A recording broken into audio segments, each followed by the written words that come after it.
পূজার বিয়ের প্রথম রাতেই তার জীবনে এমন এক ঘটনা ঘটে যা এতটাই ভয়াবহ যা তাকে ভেতর থেকে আমূল কাঁপিয়ে দেয়। এটি এক আতঙ্কজনক সত্য, এমন এক সত্য যা সে তার নিকৃষ্টতম দুঃস্বপ্নেও কখনো কল্পনা করেনি। ভীত সন্ত্রস্ত ও বিধ্বস্ত পূজা তার সমস্ত সাহস এক করে ছুটে যায় তার ননদ কমলেশের কাছে, তার শেষ ভরসার কাছে, নিজের মনের সব যন্ত্রণা উজাড় করে দিতে। কিন্তু সান্ত্বনার বদলে তার কপালে জোটে মুখের ওপর এক সজোরে চড়। পূজা মেঝেতে লুটিয়ে পড়ে আর অঝরে কাঁদতে থাকে। কেন শেষমেশ কেন এমন বিশাল এক বিশ্বাসঘাতকতা আর নির্মম নিষ্ঠুরতা নেমে এলো এক নববধূর জীবনে? এই গল্পটি আপনাকে গভীরভাবে নাড়িয়ে দেবে আর শেষে রেখে যাবে এক গভীর শিক্ষা। কিন্তু ঘটনা প্রবাহ কিভাবে এই ভয়াবহ রাতের দিকে মোড় নিল তা বুঝতে হলে আমাদের গল্পের কয়েকটা পাতা পেছনে ফিরে যেতে হবে। এই গল্পের প্রকৃত কেন্দ্রীয় চরিত্র কমলেশ। কমলেশ একজন দায়িত্বশীল গৃহিণী, যিনি একটি বড় কর্মচঞ্চল সংসার সামলান। তার পরিবারে রয়েছেন তার স্বামী, একটি কিশোরী কন্যা, শাশুড়ি, শ্বশুর, এক শান্ত স্বভাবের ঠাকুমা এবং তার দেওর অরুণ। কমলেশের কাছে অরুণ শুধু একজন দেওর নন, বরং এমন একজন যিনি তার নিজের ছেলের চেয়েও বেশি প্রিয়। সময় তার নিজস্ব গতিতে এগিয়ে চলে। অরুণ এখন বিয়ের উপযুক্ত হয়ে উঠেছে, আর তাই পুরো পরিবার তার জন্য একটি উপযুক্ত পাত্রী খুঁজতে বেরিয়ে পড়ে। যে মেয়েটিকে দেখতে পুরো পরিবার গেছিল তার নাম পূজা। ইংরেজি সাহিত্যে অনার্স সহ বিএ পাশ করা পূজা তার কথাবার্তার আত্মবিশ্বাসে খুব সহজেই সবাইকে মুগ্ধ করে তোলে। যখন সে তার সুমধুর কণ্ঠে একটি ইংরেজি গান গায়, তখন মনে হয় পুরো পরিবারই যেন তার জাদুতে আচ্ছন্ন হয়ে পড়েছে। বিশেষ করে অরুণ, সে তো প্রথম দেখাতেই পূজার প্রতি মন দিয়ে বসে। তবে সেই ঘরে এমন একজন মানুষও ছিলেন যার মুখে আনন্দের বদলে এক অস্বস্তির ছাপ ফুটে উঠেছিল। কমলেশের কাছে পূজার এই আধুনিক আর স্পষ্টবাদী স্বভাবটা একেবারেই ভালো লাগে না। তবুও অরুণের খুশি আর তার জোড়াজুড়ির কাছে হার মেনে কমলের শেষমেশ নতি স্বীকার করতে বাধ্য হয়, যদিও সেটা পুরোপুরি অনিচ্ছা সত্ত্বেও। অবশেষে সেই সম্পর্কের প্রতি তার সম্মতি জানিয়ে দেয়। আর ঠিক সেই দিনই যেন সবকিছু খুব দ্রুত ঘটতে থাকে। এক ঝটিকা বাগদান আর তার পরপরই বিয়ের আয়োজনের আমেজ। অত্যন্ত ধুমধাম আর আড়ম্বরের সাথে আংটি বদলের অনুষ্ঠান সম্পন্ন হয়। অরুণের নাম খোদাই করা একটি আংটি শোভা পায় পূজার আঙ্গুলে, কিন্তু কেউই জানত না এই সুখ আসলে মাত্র এক রাতের অতিথি। পরদিন সকালে কমলেশ তার শাশুড়ির সাথে একটি অটোরিকশায় করে কোথাও যাচ্ছিল। হঠাৎই পথের মাঝে তাদের নজর আটকে যায় এক বিশাল জনসমাগমে আর তুমুল হট্টগোলে। কিছু মানুষ তখন রাস্তায় দাঁড়িয়ে বিক্ষোভ করছিল। ঠিক সেই মুহূর্তে ভিড়ের মধ্যে কমলেশের চোখে পড়ে একটি মুখ, এমন এক দৃশ্য যা দেখে তার পায়ের তলা থেকে যেন মাটি সরে যায়। সে সবার সামনে ক্ষোভে ফেটে পড়ে আর কঠোর স্বরে বলে ওঠে, এই পুরো প্রহসন এক্ষুনি বন্ধ করো। ক্রোধে অগ্নিশর্মা হয়ে কমলেশ দ্রুত পায়ে এগিয়ে যায়। সে রূঢ়ভাবে পূজার হাত চেপে ধরে আর নির্মমভাবে তার আঙ্গুল থেকে বাগদানের আংটিটি খুলে ছুঁড়ে ফেলে দেয়। মাত্র এক মুহূর্তে এক হঠাৎ আকস্মিক টানে সে ছিন্ন করে দেয় সেই বন্ধনটি যা মাত্র আগের দিনই গড়ে উঠেছিল। কমলেশ যখন এই ঝড় সঙ্গে নিয়ে বাড়ি ফেরে, তখন পুরো বাড়িতেই শুরু হয় চরম বিশৃঙ্খলা। কমলেশের কাজের আয়না তার সামনে তুলে ধরে। তার স্বামী বলেন, যে জগা খিচুড়ি তুমি এত অবিবেচকের মতো তৈরি করেছ, এখন সেটা তোমাকেই সামলাতে হবে। বেচারা অরুণও তার কাছে বারবার মিনতি করতে থাকে। সে বোঝানোর চেষ্টা করে, যুক্তি দিয়ে বলে পূজার দৃষ্টিভঙ্গিতে আসলে কোনো ভুল নেই, কিন্তু কমলেশ নিজের অহংকারের মোহে অন্ধ হয়ে একেবারে অনমনীয় আর অবিচল হয়ে থাকে। সে কারোর কথা শোনে না, একটাও কথা শুনতে রাজি নয়। কিছুক্ষণ পর গল্পটা নেয় এক সুন্দর আবেগঘন মোড়। তাদের সম্পর্কটা বাঁচাতে আর নিজেকে বোঝাতে পূজা সরাসরি কমলেশের কাছে যায়। অত্যন্ত নম্রভাবে ক্ষমা চেয়ে সে বলে, আমরা যদি সঠিক বিষয়ের পক্ষে আর অন্যদের অধিকারের পক্ষে দাঁড়িয়ে কথা না বলি, তাহলে এই পৃথিবী ধীরে ধীরে হলেও একদিন নিশ্চয়ই ধ্বংস হয়ে যাবে। কমলেশ যদিও কিছুটা সেকেলে চিন্তাধারায় আবদ্ধ, তবুও ভেতরে ভেতরে সে একজন খুবই নির্মল হৃদয়ের মানুষ। পূজার কথার গভীরতা সে অনুভব করতে পারে। তার মনটা নরম হয়ে আসে আর মুখে হালকা একটা হাসি ফুটে ওঠে। সে ধীরে বলে, বিষয়গুলো বুঝতে আমার একটু সময় লাগে, কিন্তু একবার যখন সত্যটা বুঝি, তখন আর কখনোই সঠিকের পক্ষ ছেড়ে যাই না। এই কথা বলে কমলেশ অত্যন্ত শ্রদ্ধা আর মর্যাদার সাথে আংটিটা আবার পূজার হাতে তুলে দেয়। অবশেষে বিয়ের সানাই বেজে ওঠে আর অরুণ ও পূজা পবিত্র বিবাহ বন্ধনে আবদ্ধ হয়। কিন্তু সেই জাঁকজমক আর আড়ম্বরের আড়ালেই লুকিয়েছিল এক অদৃশ্য বিপদ। বিয়ের দিন পূজার শারীরিক অবস্থা ভীষণ খারাপ হয়ে যায়। তীব্র জ্বর আর সারা শরীরে অসহ্য যন্ত্রণায় সে তখন একেবারে শোচনীয় অবস্থায়। এমনকি বিয়ের মন্ত্রপাঠ বা ফেরা 7 পাক ঘোরার সময়ও সে পুরোপুরি ওষুধের উপর নির্ভর করে কোনোভাবে নিজের পায়ে দাঁড়িয়েছিল।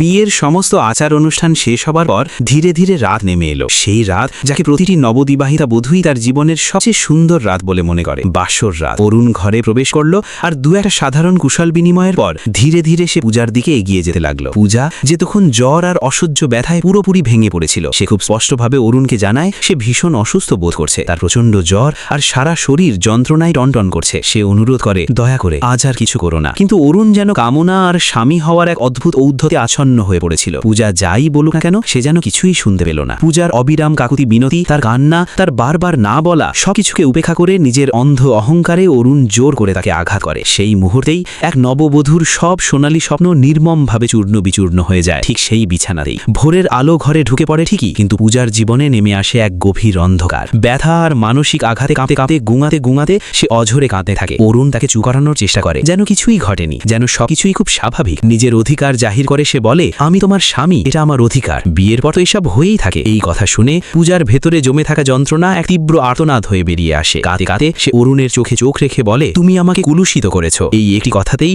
অরুণ কিছুক্ষণের জন্য স্তব্ধ হয়ে যায়, কিন্তু নিজের ভুলের জন্য লজ্জা না পেয়ে বরং তার অহংবোধেই আঘাত লাগে। ক্রোধে ফেটে পড়ে সে চিৎকার করে বলে, যদি মনে হয় আমি অন্যায় করেছি তাহলে বাইরে যাও, সবাইকে বলো, চিৎকার করে বলো। এই কথা বলেই সে নির্মমভাবে পূজাকে ধাক্কা দিয়ে ঘর থেকে বের করে দেয়। কাঁদতে পূজা যখন ঘর থেকে বেরিয়ে আসে তখন তার চোখে পড়ে কমলেশ। উঠোনে দাঁড়িয়ে বাড়ির আর পাড়ার কয়েকজন মহিলার সাথে গল্পে মগ্ন ছিল সে। ঠিক তখনই কমলেশের কণ্ঠস্বর ভেসে আসে পূজার কানে। বোমা বিস্ফোরণের চেয়েও নারীটা বেশি ভয় পায় নিজেদের সম্মান সবার সামনে প্রকাশ হয়ে যাওয়ার ভয়কে। এই বাক্যই পূজার হৃদয়কে যেন এক বিষাক্ত তীরের মতো বিদ্ধ করে। সেই মুহূর্তেই সে বুঝে যায় যে সমাজে, যে পরিবারের মাঝে সে এখন দাঁড়িয়ে আছে, সেখানে যদি সে মুখ হলে তবে কোনো বিচার সে পাবে না, বরং এই ঘরের চার দেওয়ালের মাঝেই তার নিজের মর্যাদা পরিণত হবে এক প্রকাশ্য তামাশায়। সমাজের ভয়, লোকলজ্জার ভয় আর নিজের অধিকারের জন্য লড়তে প্রস্তুত এক প্রাণবন্ত তরুণী হওয়া সত্ত্বেও সে নিজের চোখের জল গিলে ফেলে নিঃশব্দে। সে আবার ফিরে যায় সেই একই দম বন্ধ করা ঘরে। তার নিষ্পাপ হৃদয়ের গভীরে তখনও জ্বলছিল আশার এক হীন শিখা। হয়তো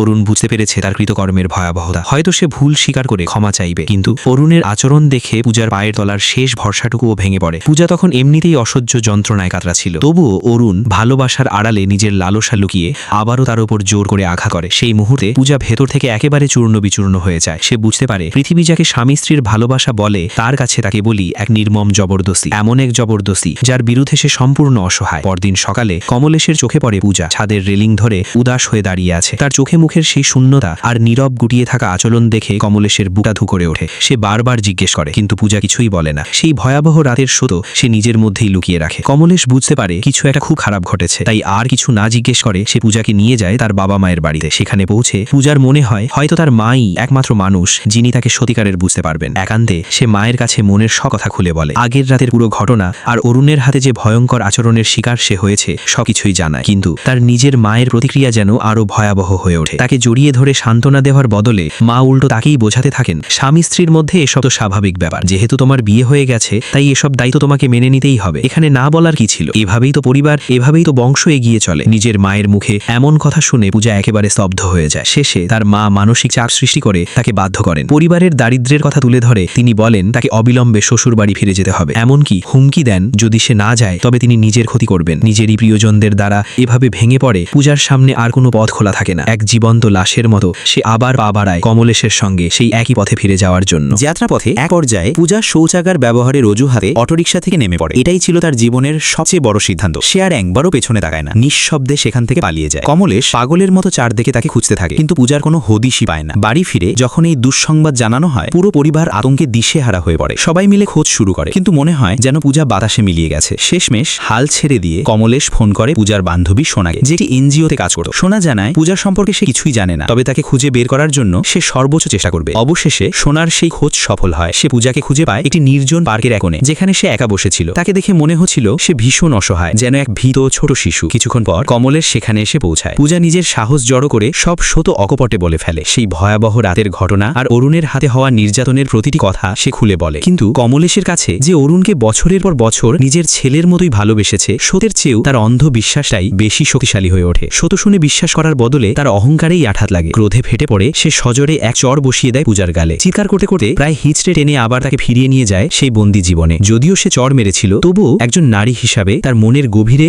সন্দেহের একটি বীজ ঠিকই রোপিত হয়ে যায়। এদিকে অন্য এক প্রান্তে মধুচন্দ্রিমার মনোরম পরিবেশেও পূজা ভেতরে ভেতরে ভীষণ একাকিত্ব আর ভয় অনুভব করে। সে অরুণকে বোঝানোর চেষ্টা করে, শেষ ভরসা হিসেবে তাকে আঁকড়ে ধরে, কিন্তু অরুণের চোখে মুখে ভালোবাসার কোনো চিহ্ন নেই, আছে শুধু লালসা, এক ক্ষুধার্ত নেকড়ের মতো। আবারও পূজার কান্না আর আর্তচিৎকার সম্পূর্ণ উপেক্ষা করে সে জোর করে তার উপর ঝাঁপিয়ে পড়ে। সেই বিছানায় পূজা অসহায় হয়ে পড়ে থাকে। কিছুই করার থাকে না তার, শুধু যন্ত্রণায় ছটফট করা আর নীরবে কাঁদা। যে মানুষটিকে সে বিশ্বাস করেছিল, যে তার জীবন সঙ্গী হওয়ার কথা ছিল, আজ স্পষ্ট হয়ে যায় সে আসলে এক নির্মম অত্যাচারী। সেই রাতেই পূজা এক ভয়াবহ শত বুঝে যায়। অরুণের কাছে সে না স্ত্রী, না ভালোবাসার মানুষ, সে কেবল একটি ব্যবহারযোগ্য বস্তু। তার জীবন এক জীবন্ত নরকে পরিণত হয়। এক রাতে আতঙ্কে কাঁপতে কাঁপতে সে নিজেকে বাথরুমে বন্ধ করে দেয়। বাইরে থেকে অরুণ দরজায় আঘাত করতে থাকে, তাকে বেরিয়ে আসতে বলে, বলে। ভেতর থেকে কাঁদতে কাঁদতে পূজা বলে, আজ আমি পারবো না, আমার শরীর ভালো নেই। কিন্তু অরুণ থামে না, বরং আরো নিষ্ঠুর হয়ে ওঠে। মিথে বলছো, দরজা খোলো, আমি নিজে দেখে নেব। এই কথা শুনে পূজার শরীর শীতল হয়ে যায়। সে বুঝে যায় তার কোনো কথাই এই মানুষটার কাছে গুরুত্ব পাবে না। সেই চরম ভয় আর অসহায়তার মাঝে তার চোখ পড়ে পাশেই পড়ে থাকা একটি রেজার ব্লেডে, আর ঠিক সেখানেই দৃশ্যটা থেমে যায়। পরদিন সকালে পুরো বাড়িতে হুলস্থুল পড়ে যায়। সবাই জানতে পারে পূজা হাসপাতালে ভর্তি, আর তার অবস্থা খুবই সংকটজনক। সবাই দ্রুত হাসপাতালে ছুটে যায়। এদিকে অরুণ খুব চালাকির সাথে সবাইকে বিভ্রান্ত করার চেষ্টা করে। সে বলে হয়তো পূজার কোনো শারীরিক সমস্যা ছিল, আর সেটাই এই অবস্থার কারণ। কিন্তু যখন কমলেশ ডাক্তারের সাথে কথা বলে, তখন যে সত্য সামনে আসে তা তাকে ভেতর থেকে নাড়িয়ে দেয়। ডাক্তার জানান পূজার শরীরে গুরুতর আঘাতের চিহ্ন রয়েছে এবং অতিরিক্ত রক্তক্ষরণই তার এই অবস্থার কারণ। এই কথা শুনে কমলেশ সম্পূর্ণ স্তব্ধ হয়ে যায়। এরপর সে পরিবারের সবাইকে বাড়ি পাঠিয়ে দেয় আর নিজে পূজার পাশে থাকার সিদ্ধান্ত নেয়। যখন পূজার জ্ঞান ফেরে, সে কাঁদতে কাঁদতে সব সত্য বলে দেয়। এই কথা শুনে